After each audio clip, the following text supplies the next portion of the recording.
this is Rosana Mix Vlog and we are now here in my auxiliary kitchen to cook pininagoongang bangus. Actually, ano bang mga kailangan natin? Itong bangus natin, which pre-fried na yan. Tawag dito. Pina-slice ko na siya. Pinaalis ko na din yung mga tinik. And of course, ang ating garlic, onion, tomato, at ang ating bagoong, which is the Barrio Fiesta, ginisang bagoong. We're going to need black pepper, ground black pepper, and a bit of suka. So, paano ba ang procedure?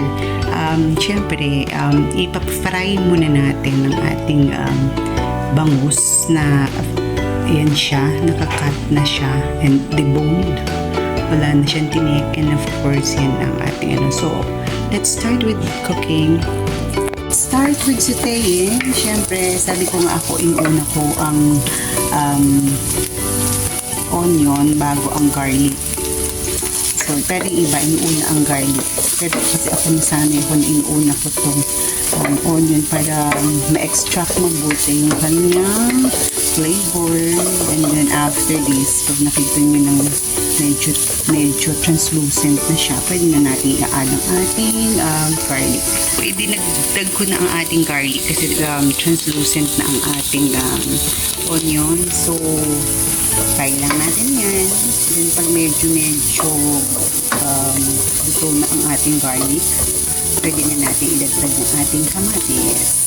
And then later on, after the kamatis, we're going to put the bagoong Barrio Fiesta. Barrio Fiesta, mahal naman. So, lalagay ko na ang ating kamatis. Lulutuin na lang din natin yan. Then, pag naluto na, that's the time na magdadagdag na tayo ng ating Barrio Fiesta bagoong.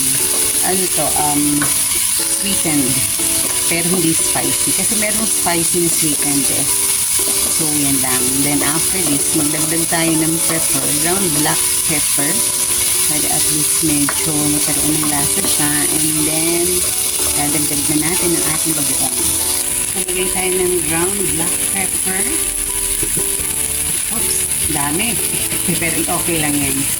Since luto na ang ating kamatis, a bit luto. Kasi papakuluan pa natin yan. Nagdagdag na ako ng shrimp paste. Yan. Haluin lang natin. Depende sa gaano yung gusto nyo eh. Kung gaano ka alat or something. Ayan. Since dito, medyo marami yung gagawin ko. Ginawa ko yung 3 tablespoon ng bagoong. Then, lalagyan na natin ang ating bangus. Luto na siya ang ating binagoongang milk fish. So, palalamigin ko lang siya and then ilalagay ko siya sa maliliit na container para mailagay sa freezer at maibaon ni Daddy at ni Bunso. So, yan. Isa sa mga pinababaon ko yan sa kanila.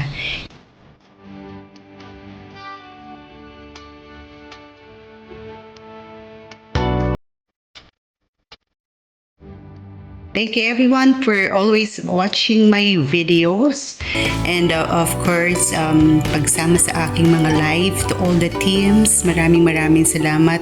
Team support, our founder Master June, thank you for always supporting us, and sa ating mga nasa community natin. Maraming salamat and thank you again for always supporting. This is Rosana Mix Vlog saying see you again sa aking mga vlogs and live.